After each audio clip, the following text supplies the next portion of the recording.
어느 철학자가 인간을 이렇게 얘기했죠. 인간을 생각하는 갈대다. 겉으로는 갈대처럼 그 약한 바람에도 흔들리는 연약한 존재처럼 보이지만은 생각할 줄 알기 때문에 위대하고 존귀한 존재라는 이런 철학적인 의미를 담고 있는 그런 말입니다.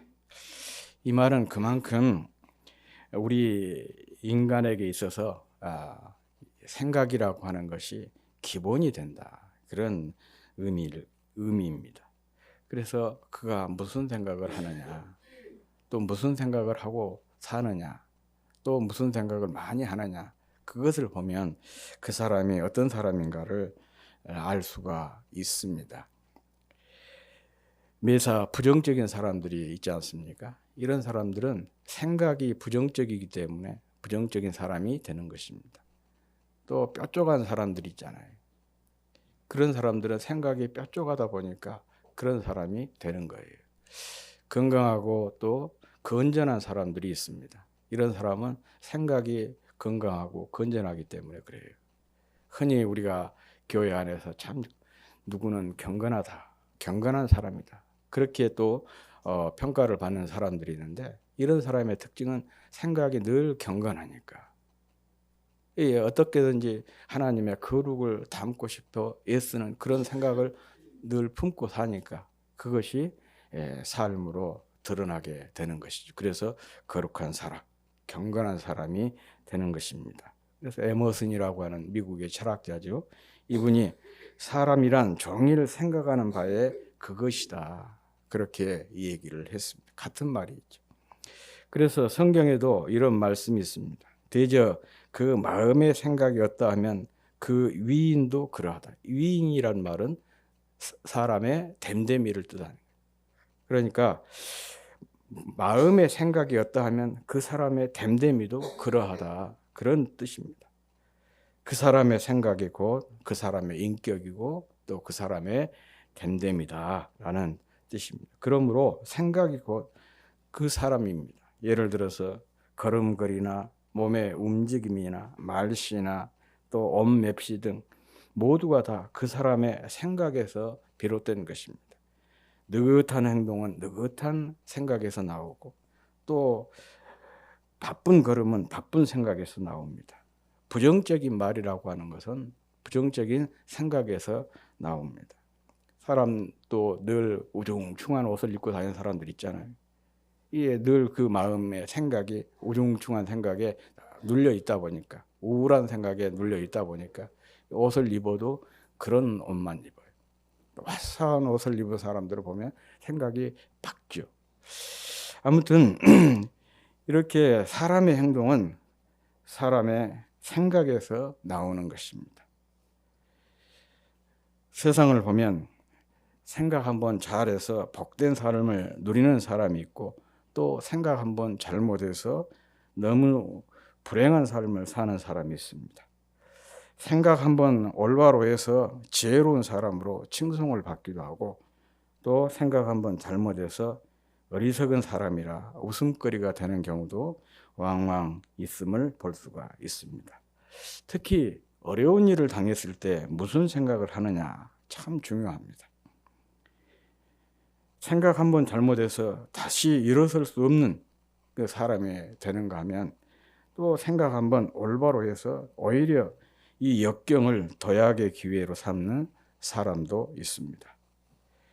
이것은 역경뿐만 아닙니다. 모든 일들이 잘 풀리고 잘 될 때도 마찬가지입니다. 돈이 불어나고 많은 사람이 가까이 다가오고 명성이 자자해지고 건강하고 평안할 때 그가 어떤 생각을 하느냐, 이게 참 중요해요. 그때 생각을 잘해서 존귀하고 위대한 흔적을 남기는 사람이 있는가 하면, 그때 생각을 잘못해서 오히려 그 형통이 심각한 나락이 되는 그런 경우도 있습니다. 사실 역경을 만났을 때 잘못 생각하는 사람보다 형통할 때 잘못 생각하는 사람이 더 많은 피해를 끼치고 더 많은 악취를 남기게 됩니다. 그러므로 생각이 참 중요하고 우리가 이 생각 관리를 잘 해야 됩니다. 예수님께서 그 형통할 때 생각을 잘못해서 망한 사람의 예를 우리에게 들려주신 말씀이 있는데 그 말씀이 바로 오늘 본문의 내 말씀입니다. 예수님이 말씀하신 이 본문의 이 사람은 큰 부자였습니다. 원래 재산이 많은 사람이었습니다. 그런데 재산이 많은데 게다가 농사까지 풍년이 되어서 그 재산이 더욱 늘어나게 되었다.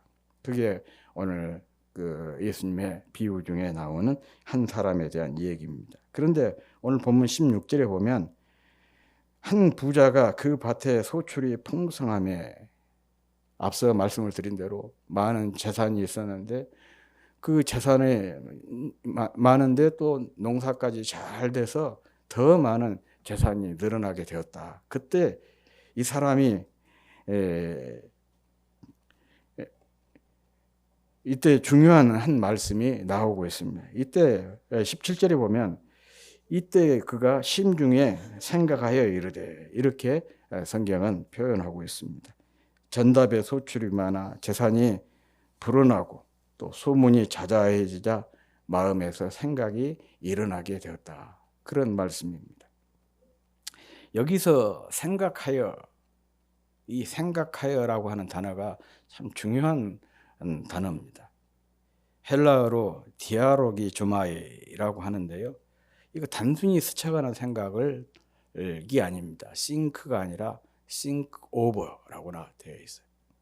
이게 뭔가 골똘히 생각하는 거, 많이 생각했다, 생각한 거예요. 그러니까 깊이 어떤 생각에 몰입하는 것, 이리 따지고 저리 따지면서 그 생각에 끌려다니고 그 생각으로 밤낮을 사는 것을 뜻합니다. 그러니까 이 17절에 나오는 생각하여라고 하는 단어가 그러죠. 아무튼 재산 소출이 많아지고 사람들에게 주목을 받게 되고 명성이 자자해지니까 이 사람이 깊은 생각에 빠졌다는 것이죠. 그렇다면 이 부자는 무슨 생각을 그렇게 골똘히 했을까? 18절에 보니까 헐고 더 크게 짓고 그리고 쌓아두리라 이런 말씀이 있어요. 부자가 한 첫 번째 생각입니다. 헐고 기존에 있는 창고를 다 헐고 그것을 더 크게 짓고 거기에 많은 이번에 크게 수확을 했던 것들을 다 쌓아두리라 이 생각을 했다는 것이고, 두 번째는 19절 말씀입니다. 쌓아두었으니 평안히 쉬고 먹고 마시고 즐기라. 이 두 번째 생각이었습니다. 그래서 결국 이 부자의 생각을 딱 요약을 해보면 두 마디입니다.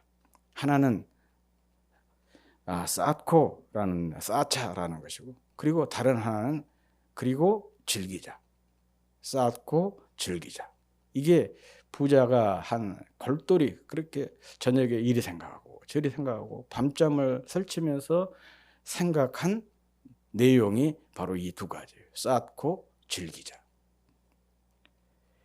이는 어떤 부자 한 사람의 생각과 그 내용이 아니라고 생각합니다. 그의 생각은 오늘날 우리의 생각을 대변하고 있습니다. 대부분의 사람들이 어떻게 해서든지 모으고 쌓는 데 열중을 하고, 그리고 그것을 모으고 쌓은 이유가 뭐냐? 그것을 가지고 즐기는 거 아니겠습니까? 우즈베키스탄을 가가지고 아주 재미있는 그들의 문화를 하나 경험을 하고 왔습니다. 예, 카자흐스탄 지역을 이제 갔다가 돌아왔는데 호텔 안에서 막 그 소리가 많이 나요. 그 연회장에서 들어가 보니까 고려인들이 모여가지고 그 행사 팀을 불러서 행사를 하고 있는데 아이의 생일이래요. 그러면서 그 가이드가 그래요. 이 우즈베키스탄 사람들은 생일에 목숨을 건 사람들이다. 생일을 지내기 위해서 1년 내내 열심히 일한 것처럼 그렇게 보일 정도로 굉장히 생일을 소중히 여긴다는 거예요. 아이 생일인데 이렇게 친구들 다 불러가지고 호텔에서 또 이렇게 행사를 하는 사람들까지 초청을 해가지고 예, 아이 생일을 그렇게 그 쇠 주더라고요. 그래 누구나 그런데요. 한 번만 그러냐 그랬더니 우리는 돌잔치 할 때 한 번 그러잖아요. 한 번만 그러냐 그랬더니 매년 그런대요. 그래서 정말 이 사람들은 생일을 위해서 사는 것 같다. 그런 생각이 들 정도다. 조금 그 의미를, 그 내용을 조금 확장시키면 어쩌면 이것이 우리 일반적인 사람들의 삶의 모습이잖아요. 그렇게 열심히 모으고 쌓은 이유가 결국은 즐기기 위한 것이죠.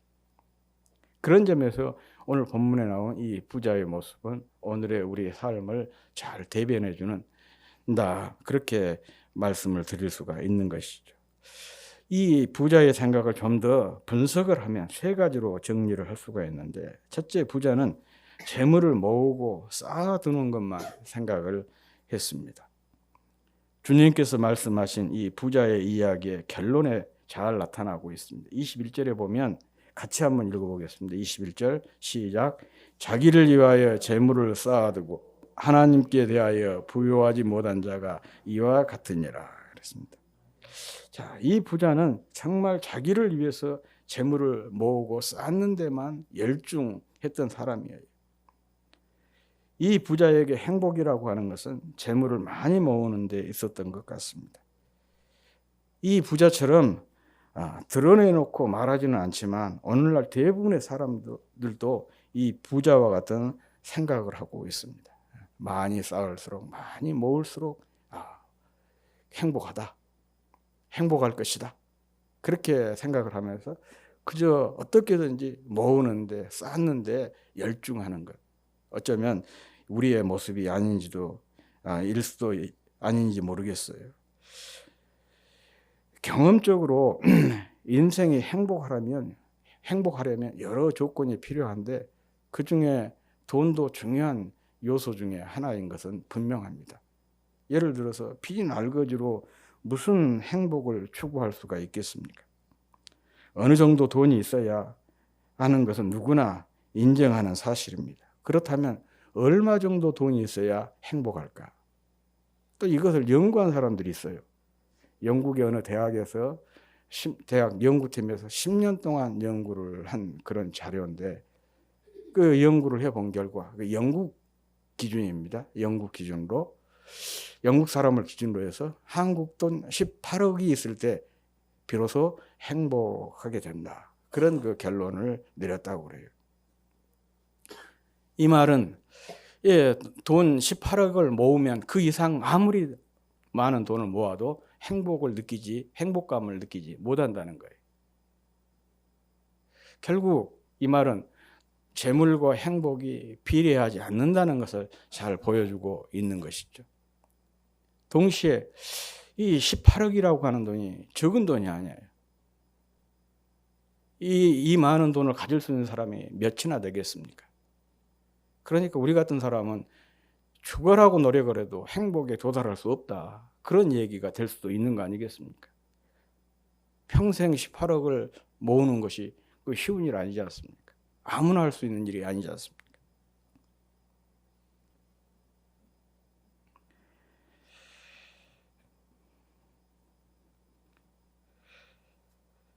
그렇다면 정말 이 대학 연구팀에서 연구한 이 결론이 맞는 말일까?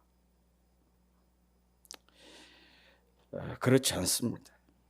단언해서 말할 수가 있죠. 18억이 아니라 단 18만 원이라도 가지고도 행복을 느낄 수가 있는 것입니다. 자꾸 쌓기만 하면 행복할 것이다. 이것은 우리를 탐욕의 노예로 전락시키는 사단의 소리에 불과한 것입니다. 오히려 성경은 어떻게 말씀하고 있습니까? 자기의 재물을 흩어서 나누는 것이 행복이라. 주는 자가 받는 자보다 행복하니라. 사도행전 20장 35절에서 예수님의 말씀을 사도 바울이 인용하고 있는 그런 말씀입니다. 돈이 없어도 부자가 느끼지도 알지도 못하는 행복의 신비를 가르치는 것이 바로 성경이죠. 많은 믿음의 사람들이 그렇게 살았고 지금도 그렇게 살고 있는 사람들이 참 많습니다. 제가 지난주 우즈베키스탄을 가가지고 그 화요일 날 카자흐스탄을 방문을 했어요. 하루. 서로 국경을 맞대고 있기 때문에 그냥 뭐 카자흐스탄을 그냥 간 게 아니고 그 우즈베키스탄과 카자흐스탄 국경지대 요만 소도시에서 선교를 하고 있는 선교사님을 만나기 위해서 갔어요. 거기가 오지가 돼가지고 자기 가족도 형제들도 친한 친구들도 방문을 한 적이 없대요. 왜 그러냐면 이 카자흐스탄 수도에서 비행기로 내려가지고 거기까지 오려면은 2일 내지 3일 정도 기차를 타야 돼요. 그러니까 큰 마음을 먹지 않고는 갈 수가 없는 것이죠. 그런데 저희들은 이제 우즈벡에서 넘어가니까 쉽게 거기를 들어갈 수가 있었어요. 갔더니 참 굉장히 반가워라 그러더라고요. 저는 처음에 좀 왜 가나 오히려 민폐만 끼치는 게 아닐까 그런 생각을 좀 했어요. 왜냐하면 손님을 접대한다는 것이 쉽지 않은 일이잖아요. 또 선교사들이 참 힘들어요. 조금 잘못 접대하면 자기들의 선교비와 관련이 있고 그러니까 굉장히 힘들어해서 괜히서 선교하는데 힘들게 우리가 가서 힘들게 하면 어쩔까 그런 생각을 그걸 가졌었는데 막상 가서는 참 잘 왔다라는 생각을 했어요. 너무 반가워란 거예요. 주변에 선교사들도 아무도 없고 누구도 찾아오는 사람이 거의 없어요. 가끔 가다가 우리처럼 알고 찾아오는 사람 외에는 없었어요. 그러니까 너무 반가워하고 이제 헤어질 때는 국경까지 검문소까지 따라와가지고는 오고 그런 모습들을 보면서 참 마음이 짠했습니다. 이 선교사님이 저보다 더 나이가 많이 들어 보이더라고요. 그래서 이제 장신대 몇 기냐 그랬더니 90기래요. 저는 88기거든요. 저보다 후배예요. 또 보니까 저는 대학교 79학번인데 그게 83학번이더라고요. 4년 후배예요. 그런데 저보다 나이가 더 많이 들어 보이더라고요. 그런데 그분이 실력이 없어가지고 그 오지가 있는 것이 아니고 한국에서 대학 나오고 대학원까지 하고 장신대 신대원 나와서 거기에 그 오지를 선택을 해서 거기서 선교를 하고 있는데 보니까 불편한 것이 한두 가지가 아니에요. 제가 초등학교 다닐 때 그러니까 70년대 그런 수준이에요.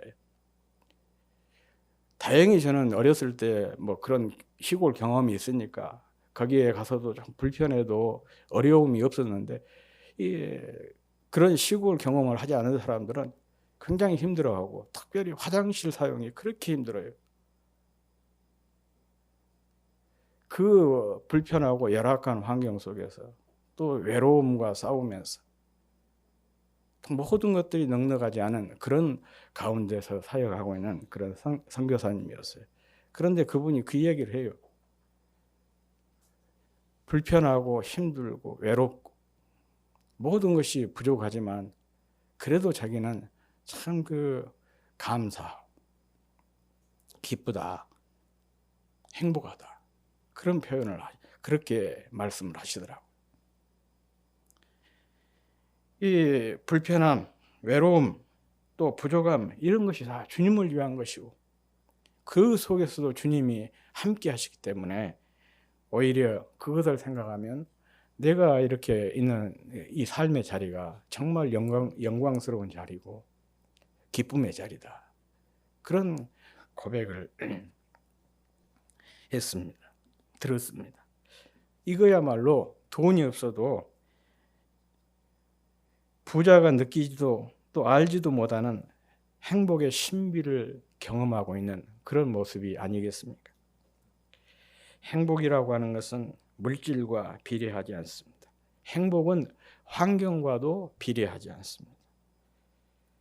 행복은 욕심을 줄이고 만족 지수를 높이는 데 있습니다. 만족 지수는 감사에서 비롯되는 거예요. 감사하는 사람은 재물이나 지위나 지식의 유무에 상관없이 항상 행복한 삶을 누릴 수가 있는 것이죠.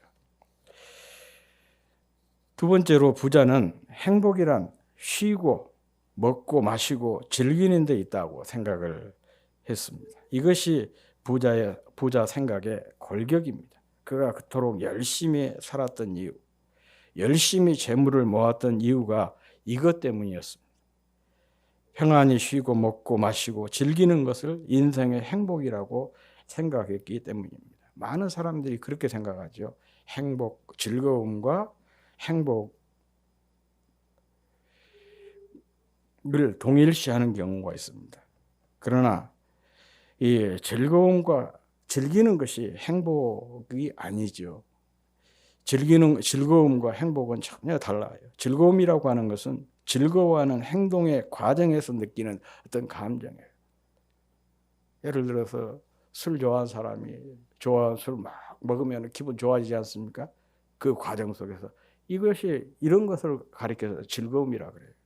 그러나 행복은 즐거움이라는 행동을 체험한 후에 찾아오는 감정이에요.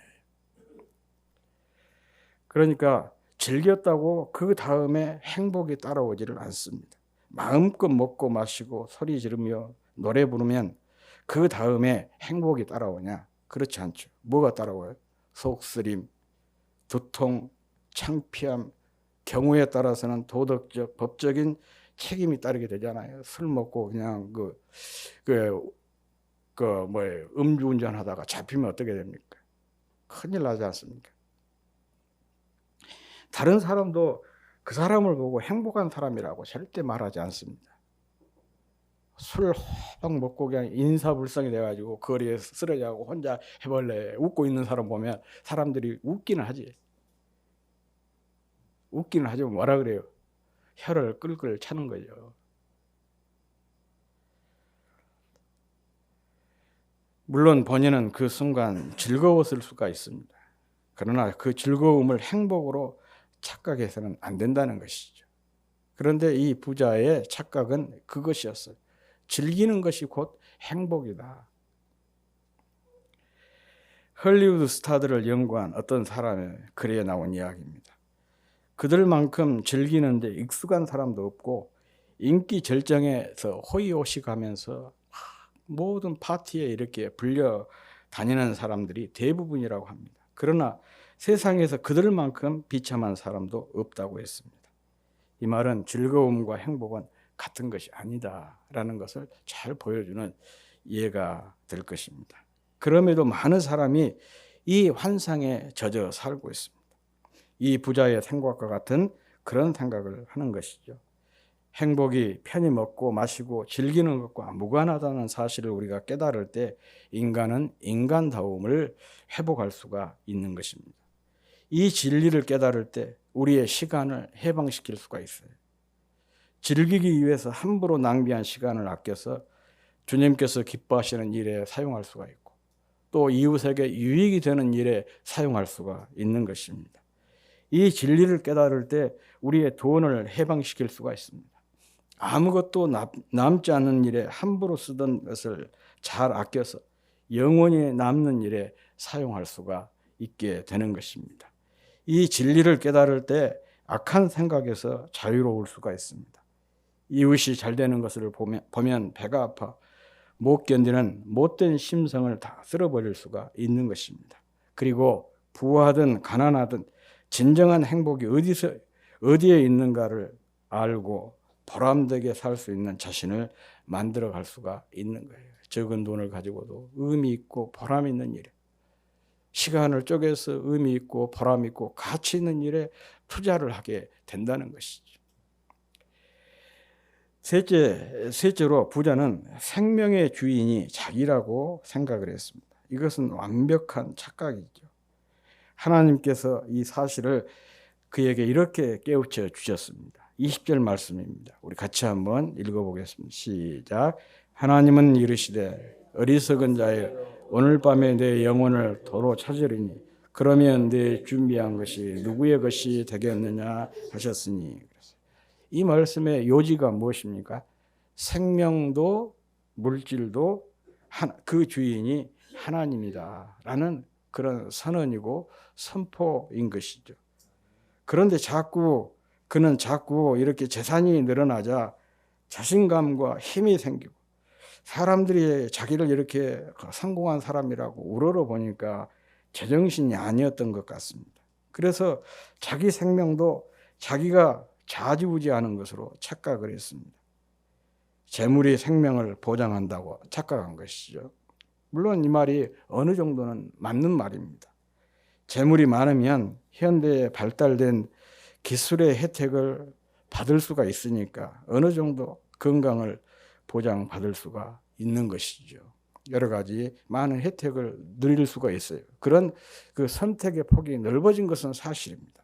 그런데 이런 사람의 특징은 자기라는 존재 이상의 존재를 보지 못한다는 점입니다. 스스로 자기 속에 갇히고 마는 거예요. 물질 때문에. 또 주변 사람들이 이렇게 막 자기를 떠받쳐 주니까 거기에 매몰이 돼가지고 스스로 거기에 갇혀버려요. 그리고 위를 보지 못하게 됩니다. C.S. 루이스라고 하는 분이 이에 대해서 유명한 말을 남겼습니다. 교만한 사람은 항상 눈을 아래로 깔고 사람을 보고 사물을 본다. 그래서 이게 교만한 사람의 특징이 돼요. 눈을 항상 아래를 깔고 사람을 보고 사물을 본다는 거죠. 그런데 겸손한 사람의 시각은 어디로 향하냐? 늘 위를 봐요. 내 이상의 존재가 있다는 것을 늘 의식하게 되니까 사람들을 또 세상을 함부로 살지 않게 되는 것이죠. 본문의 부자가 그런 사람이었습니다. 눈을 아래로 깔고 사람을 보고 사물을 보는 사람은 절대로 위를 보지를 못합니다. 위에 하나님이 계신 것을 보지 못한 거예요. 그러다 보니까 생명의 원천이 하나님께 있음을 보지 못했습니다. 이렇게 생명의 원천이 하나님께 있음을 보지 못하니까 생명의 주인을 자기로 착각하게 된 것입니다. 뿐만 아니라 육체가 밥을 먹고 사니까 영혼도 밥을 먹고 사는 것으로 착각하게 된 거예요. 그 유대인들이 그 기도 시간에 보면 조그마한 모자 있잖아요. 빵 모자 같은 걸 딱 그 머리에다가 붙여놓고 있어요. 그걸 보고 키파라고 합니다. 그런데 그들이 예배할 때 드릴 때나 기도 드릴 때 반드시 쓰는 거예요. 이 의식이 하나의 의식적인 것인데 그 의식을 넘어서 중요한 의미가 있어요. 그 키파 밑에 뭐가 있습니까? 내 머리가 있잖아요. 이 말은 내 위에 하나님이 계신다. 예배를 드리는 동안 항상 하나님을 의식하면서 예배를 드려야 된다는 것이고, 기도할 때 늘 하나님을 의식하면서 기도하고, 찬양할 때도 하나님을 의식하면서 찬양해라. 아니 당연히 예배 드릴 때 뭐 하나님을 의식하고, 기도할 때 하나님을 의식하고, 찬양할 때 하나님을 의식하지 않을까 그렇게 생각하지만 그렇지 않습니다. 예배 자리에 그냥 의식 없이 나온 사람들 많이 있어요. 예배의 자리는 하나님을 의식하는 자리입니다. 그래야 우리가 올바른 예배자가 될 수가 있는 거예요. 기도의 순간은 하나님을 의식하는 순간이에요. 그래서 기도가 참 중요한 것이잖아요. 우리가 평상시도 하나님을 생각하지만 기도할 때 집중적으로 생각하니까 그래서 중요한 거예요. 그러니 절대 우리 기도가 흐트러질 수가 없는 것이고 우리 예배가 흐트러질 수가 없는 것이죠. 이것을 잃어버리는 것이 이 부자의 심각한 문제점이에요. 그것을 잃어버리게 되니까 하나님을 의식하지 못하니까 지 생명의 주인으로 착각하게 되고, 뭐 생명도 자기가 좌지우지한다고 생각하니까 물질은 당연하게 그렇게 여기지 않겠습니까? 그러나 하나님의 생각은 무엇이었어요? 오늘 밤 내가 내 영혼을 찾으리니 내가 이렇게 모아두었던 것이 누구것이 되겠느냐. 우회적으로 주님께 하나님이 하신 말씀이지만 그런 의미죠. 내가 바로 네 생명의 주인이고 네가 그렇게 열심히 모은 모든 물질의 주인이 바로 나다. 그 선언이고 선포인 거예요. 이것을 모르니까 하나님께서 그는 부자였지만 어리석은 자라 그렇게 말씀을 하신 것이죠. 우리에게 물질이 이로울 수도 있고 해로울 수도 있습니다. 하지만 이 부자처럼 생명의 주인이 누구인지도 모르고 물질을 모으는 것이 목적이고 그것으로 즐기는 것이 행복이고 또한 그 물질이 생명을 보장한다고 생각한다면 이것이야말로 위태롭고 어리석은 일이 아닐 수가 없습니다. 문제는 이런 사람이 우리 주변에 많이 있어요. 신앙생활을 하면서도 이런 생각을 품고 신앙생활을 하는 사람들이 있고 심지어는 목회자들도 그런 사람들이 있잖아요. 교회가 이렇게 크게 부흥이 됐는데 하나님의 은혜라고 생각하지 않고 지가 잘나가지고 하는 것으로 알아요. 그래서 그것을 마치 개인 기업처럼 계속해서 물려주려고 하는 그런 그 어리석음에 사로잡히는 그런 경우들이 왕왕 있지 않습니까?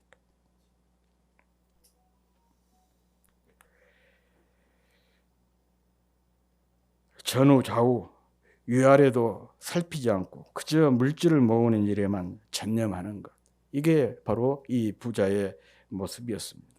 내가 그런 사람이라고 한다면 나 역시 이 부자의 아류에 지나지 않는 것입니다. 이런 사람을 가리켜 주님은 이렇게 말씀하셨어요. 자기를 위하여 재물을 쌓아두고 하나님께 대하여 부요하지 못한 자가 이와 같다. 이 부자는 하나님께 대해서 부요하지 못한 사람의 전형입니다. 다시 말해서 자기를 위해 많은 재물을 쌓아두었지만 하나님 앞에 가난한 자가 되어 버렸던 것입니다. 그렇게 된 이유가 뭐냐? 생각 때문이었습니다. 문제는 생각입니다. 이 부자처럼 어리석고 바보 같은 생각을 바꿔야 되는 것이. 그래야 비록 세상적으로는 부요하지 못해도 하나님께 대해서 하나님 앞에서 정말 부요한 사람으로 드러나게 되는 것입니다. 그런데 그 방법이 뭐냐? 방법이 바로 예수를 믿는 길이에요. 예수를 믿으면 성령이 함께 하시고 성령은 우리의 생각을 바꿔주시는 분이십니다. 우리의 잘못된 생각을 다 밀어내고 주님의 생각을 우리의 마음속에 심어주시는 분이 바로 성령님입니다. 그러므로 예수 믿는 우리 모두의 공통점이 하나가 있는데 그게 뭐냐? 생각이 바뀌었다는 거예요. 물론 사람마다 정도의 차이는 있을 수가 있어요. 어떤 사람은 조금 많이 바뀌었고 어떤 사람은 조금 적게 바뀌었고 그 정도의 차이는 있을 수가 있지만 예수를 믿는 사람들의 공통점이 뭐냐? 생각이 바뀌었다는 것입니다. 성령께서 옛 생각, 곧 부자와 같은 어리석은 생각을 다 뽑아버리고 새로운 생각, 거룩한 생각, 주님이 기뻐하시는 생각을 마음에 심어주십니다. 그래서 예수를 믿는 것이 참 중요하고 또 다른 사람들에게 전도해서 예수를 믿게 하는 것이 정말 중요한 것입니다. 예수를 믿으면 사람이 바뀐다는 것이 바로 이 때문입니다. 우리의 생각이 바뀌게 되기 때문에 그렇습니다. 그리고 우리는 믿는 사람들은 생각이 바뀐 사람들입니다. 그러니 소유가 존재의 근거가 아니라는 사실, 생명의 주인은 주님이란 사실을 늘 기억하게 되는 것이고 사람 앞에서 세상적으로 많이 모으고 쌓아두는 것이 부유한 일이고 또 그 즐기는 것이 행복이 아니라 정말 가진 것은 적어도 하나님 앞에 많이 쌓는 것이 그것이 진정한 부유이고 또 적지만은 부지런히 주변 사람들과 나누어서 다른 사람들을 행복하게 하는 것, 웃게 하는 것이 참된 행복이라는 것을 우리가 늘 기억했으면 좋겠습니다.